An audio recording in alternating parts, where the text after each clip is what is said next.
எல்லாருக்கும் வணக்கம். நான் உங்கள் அர்ச்சனா தாமரைக்கனி. இப்போ ஒரு குட்டி கதை சொல்ல போகிறேன். வாங்க கதைக்குள்ளே போகலாம். வானத்தில் பறந்துட்டு இருக்கிற கருடன் தன்னுடைய இரையான நாகத்தை பிடிச்சிடுது. நாகம் அதோட இரையான தவளையை வாய்க்குள்ளே வச்சிருக்கு. அப்போது தவளை என்ன பண்ணுதுன்னா, நான் தான் இருக்க போகிறேன்றதே தெரியாமல் பூ மேலே இருக்கிற ஒரு வண்டை கவ்விடுது. அப்படி பண்ணும்போது வண்டு என்ன பண்ணுதுன்னா, அந்த பூ மேலே உட்காந்துருந்து இல்லையா, அதுலேருந்து ஒரு துளி தேனை சந்தோஷமாக வச்சுட்டு இருக்குது.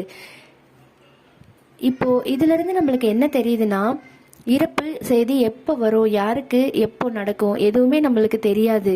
இந்த மனித வாழ்க்கையில் சின்ன சின்ன சந்தோஷத்தை நம்ம அப்பப்போ அனுபவிச்சுக்கணும். அந்த வண்டு மாதிரி அது எப்படி தேனை அந்த நேரத்தில் சந்தோஷமாக சுவைச்சிட்டு இருக்கோ, அதே மாதிரி நம்மளும் இருக்கிற வாழ்க்கையில் சந்தோஷமாக இருப்போம்.